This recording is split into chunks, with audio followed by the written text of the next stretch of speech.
सबक सुनो कि आप ऑफिस से आते हुए सब्जी लेते आइएगा। संगीता जल्दी जल्दी घर से ताला लगाते हुए बोली। सुनकर राहुल चौंक गया और बोला, क्यों, तुम्हें क्या हुआ? रोज तो तुम ही लाती हो। आज मुझे घर आने में देर हो जाएगी, मम्मी के घर जाना है, उनकी तबीयत ठीक नहीं है। संगीता के बात सुनते ही राहुल की तैयारियों चढ़ गया। तुम्हें तो रोज रोज मायके ही जाना, क्या कोई बहाना चाहिए? कभी मम्मी की तबीयत ठीक नहीं है तो कभी पापा का मूड खराब है, राहुल झुंझुलाते हुए बोला। राहुल की बात सुनकर संगीता रुआसी हो गई। माँ बाप की इकलौती संतान संगीता ने विवाह से पहले ही राहुल से कह दिया था कि उसे अपने माँ बाप का ख्याल रखना है। तब वो राहुल की इस बात सोच के सराह ली थी, लेकिन अब जब भी मायके जाने का नाम लेती तो राहुल ऐसे ही रिएक्ट करता था। वैसे तो वह चुपचाप राहुल की बात सुन लेती थी, लेकिन आज उस बात की संगीता के मन में चुभ गई। अतः वह भी तखड़े लहजे में बोली, ठीक है, अब मैं वापस घर नहीं आऊंगी, वही रह लूंगी। राहुल ने संगीता की बात को हल्के में ले लिया, उसे बस स्टॉप पर छोड़कर ऑफिस चला गया। संगीता का मूड पूरी तरह से खराब हो गया था। बस उसे अपने सामने रुकी हुई तो अपनी अनवानी चढ़ गया। ऑफिस में जल्दी जल्दी पेंडिंग काम निपटा कर लंच में घर निकल गई, लेकिन घर जाने के बजाय अपनी सहेली रितु के पास आ गई। दरवाजे पर संगीता को देखती ही तो रितु खुशी से उसे गले लगा ली। उस उदास चेहरे की ओर देखते हुए रितु बोली, सचमुच क्या बात है, राहुल ने फिर से झगड़ा किया क्या? नहीं यार, ऐसी बात नहीं है, संगीता आंखें चुराते हुए बोली। अच्छा, तो अब तुम मुझसे छिपाओगी? रितु ने हंसी दिखाते हुए बोली। नहीं यार, तुझसे क्या छिपाना, तुझे तो सब पता है, संगीता रितु का हाथ पकड़ते हुए बोली।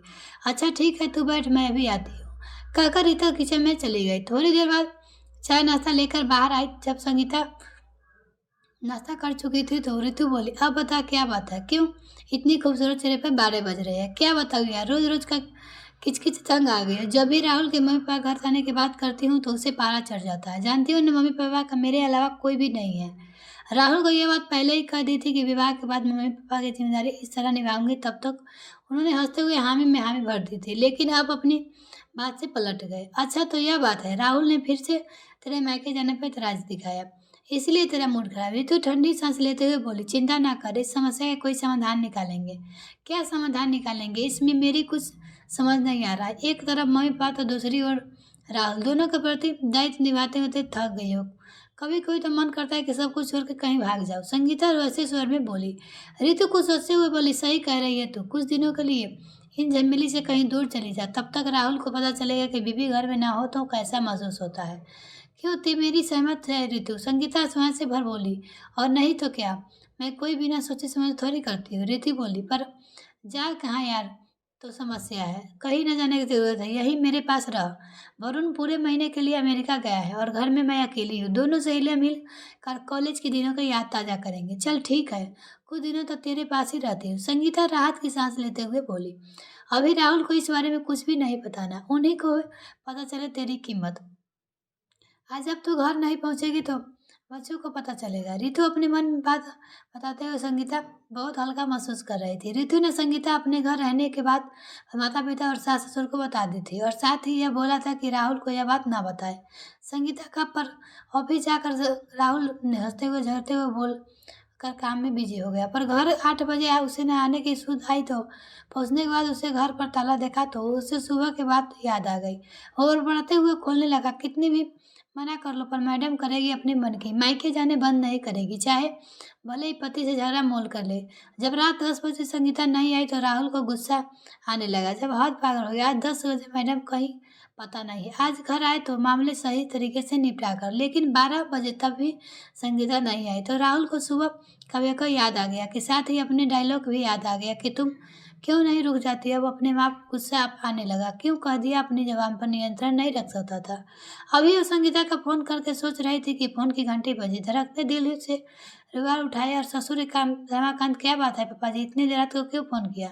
राहुल झुंझलाते हुए बोला, बेटा जरा संगीता से बात करवा दो, आज वह आने वाली थी पर नहीं आई, उसकी तबीयत तो ठीक है ना? रमाकांत सुस्त स्वर से बोली। रमाकांत की बात सुनकर राहुल घबराहट भरे स्वर से बोला, क्या संगीता आपके लोगों के पास नहीं गई? वह तो जाने वाली थी ना, अभी तक घर नहीं आई है। क्या कर रहे हो तुम, कहीं चली जाए मेरी बेटी बिना बताए, रमाकांत स्वर में बोले। रिश्ता रख दिया। अब तो राहुल की हालत खराब हो गई। वह बराबर संगीता के मोबाइल पर फ़ोन लगाने लगा, लेकिन उसका फ़ोन स्विच ऑफ आ रहा था। सुबह होते ही राहुल सबसे पहले संगीता के मायके गया। उसे शायद संगीता के मम्मी-पापा के पास हो। वो सब सिखाने के लिए यह सब कर रहे। लेकिन जब संगीता वहाँ भी नहीं मिली तो निराशा होकर ऑफ़िस गया और वहाँ पता चला कि संगीता तो लंच के समय से ही ऑफ़िस में चली गई थी और आज ऑफ़िस नहीं आई।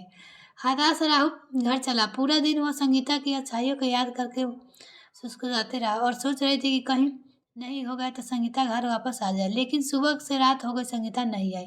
संगीता और रितु दोनों रात भर गप्पे मारती रही और दिन रात सुबह कलवा की आवाज़ सुनती ही नींद टूट उठी तो उसे देखा कि रितु गहरी नींद में सो रही है। संगीता का मन उसे जगाने को नहीं हुआ। वो ये सोचकर दरवाज़ा खोलने लगी कहीं दूध वाला आया होगा। संगीता ने दरवाज़ा खोला तो देखा कि दरवाजे पर 4 अजनबी खड़े थे। उन्हें देखकर वो घबरा कर जल्दी से दरवाज़ा बंद करने लगी, लेकिन इसमें से 2 पहले उन चारों से 2 संगीता के दबोचकर गाड़ी में डाल लिया। जब संगीता की आँख खुली तो उसे देखा कि कच्चे घर में पाया। वो घबराई से इधर-उधर देखने लगी, लेकिन कुछ समझ नहीं आया। संगीता घबराहट के मारे रोने लगी। उसे समझ नहीं आ रहा था कि क्या करे, किससे बात करे, कि चुपचाप किस आने की वजह देखने लगी। शाम के करीब 4 बज के 2 लोग वो संगीता के उस पति के बारे में पूछने लगे। संगीता ने अपने पति राहुल के बारे में बताया। वो लोग बोले, हमें राहुल नहीं, वरुण की बात कर रहे हैं। वरुण तो मेरी सहेली रितु का पति है। संगीता अक्सर को पूछा, क्या उससे क्या आप लोगों ने मुझे क्यों पकड़ लिया? रितु की बात सुनकर दोनों अजनबी अकसकाते हुए उन्होंने संगीता को डांटते हुए कहा कि ज़्यादा स्मार्ट बनने की कोशिश ना करो। तुम्हारे पति हमारे मालिक से कर्जा लिया है और वो उसे चुकाने से कतरा रहा है। जब हमारा पैसा ही नहीं मिलेगा तो हम तुझे नहीं छोड़ेंगे। पैसा नहीं मिलेगा तो बहुत होने के बाद अजीब सी मुसीबत में फंस गए। कैसे छुटकारा मिलेगा? काश राहुल को फ़ोन कर पाती। दोनों अजनबी संगीता को धमका चले गए। जब अगले दिन ही संगीता अपने घर नहीं पहुंची तो राहुल बुरी तरह टूट गया। उसे समझ में नहीं आ रहा था कि क्या करे। संगीता को गए 2 दिन हो गए थे, लेकिन कोई खबर नहीं आई। वह किसी हादसे का शिकार तो नहीं हो गई, यह सोच सोच कर रोने लगा। अगले दिन डोरबेल पर आवाज़ आई तो वह नींद टूटी तो वह खुशी खुशी यह सोचकर दरवाज़ा खोलने लगा कि शायद संगीता को दरवाजे पर हो, लेकिन सामने उसके माता पिता खड़े थे। उसे देखते ही राहुल का सब्र बांध टूट गया और उसने अपने माता पिता को गले लगाकर रोने लगा।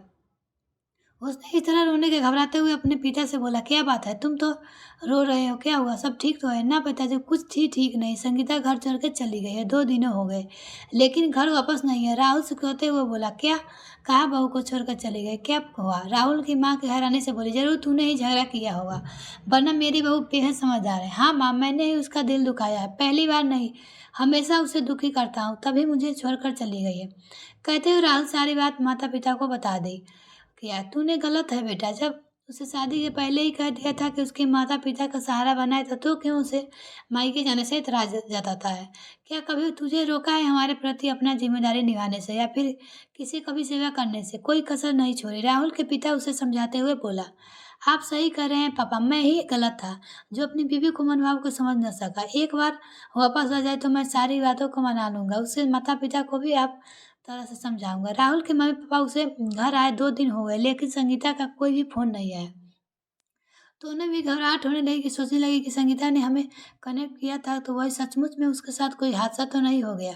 उधर संगीता ने अचानक गायब होने से रितु बहुत परेशान हो गई थी। उसी के समझ नहीं आ रहा था कि वह अचानक कहाँ चले गई। उसने अपने दिल को यह सोचकर तसल्ली कर दी, हो सकता है वह राहुल के पास लौट गई, लेकिन जाने के बाद वो अपना फोन क्यों यह छोड़ गई। यह रितु परेशान हो रही थी। 2 दिन तक उसे संगीता के आने का इंतजार किया, लेकिन जब कोई खबर न मिली तो उसने राहुल को फोन मिलाने की कोशिश की।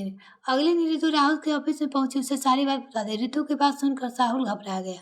रितु बोली, ऐसे घबराने से काम नहीं चलेगा, मुझे लगता है संगीता किसी बड़ी मुसीबत में फंस गई है, हमें पुलिस में रिपोर्ट दर्ज करवाना चाहिए। फिर दोनों पुलिस स्टेशन पहुंचे और संगीता की गुमशुदगी की रिपोर्ट लिखवा दी। रिपोर्ट लिखवाने के अगले दिन राहुल को पास फोन आया और पास में गांव के कुछ लोगों की शिकायत है कि वहाँ एक खाली मकान में कुछ औरतों को कैद करके रखा गया है, उन्हें कहीं बाहर भेजने की तैयारी चल रही। हम वहाँ रेड मारने जा रहे थे, हम लोग साथ चलिए, शायद आपकी पत्नी का कोई खबर मिल जाए। फोन सुनते ही राहुल अपने और संगीता मम्मी पापा के साथ पुलिस स्टेशन पहुंचा। साथ ही रितु भी थी। पुलिस की टीम के साथ वह सभी गांव में पहुंचे। वहाँ एक कमरे में संगीता बंद थी। सभी औरतों ने वहाँ उपस्थित गुंडे को पकड़ लिया था। पुलिस इंस्पेक्टर राहुल से कहा, देखिए इनमें से कोई आपकी पत्नी तो नहीं। उन्हें देखकर राहुल निराशा हो गया क्योंकि उनमें से संगीता नहीं थी। इंस्पेक्टर बोले, आप परेशान न हो, हमें पूरे घर की तलाशी लेते, हो सकता है आपकी पत्नी किसी और कमरे में रखा गया हो। पूरे घर की तलाशी लेने के बाद संगीता एक कमरे में घुटने पर मुंह ढकी हुई रोती मिली। संगीता को देखते हुए खुशी के मारे राहुल चीख निकला, थैंक यू इंस्पेक्टर, मेरी पत्नी हुआ मेरी। राहुल को देखते ही संगीता लिपट गई। राहुल ने उसे माफी मांगते हुए बोला, मुझे माफ कर दो संगीता, मेरी वजह से तुम्हें इतनी मुसीबत में सामना करना पड़ा है। मैं तुमसे वादा करती हूँ कि अब तुम्हें अपनी जिम्मेदारी पूरी तरह से निभाने दूंगा। बहू घर लाने तुम्हारा पति पूरी तरह सुधर गया। संगीता अपने सास ससुर का सम्मानित स्वर से सुनकर मुस्कुराने लगी। मिलते हैं फिर नेक्स्ट में फ्रेंड, तब तक के लिए बाय।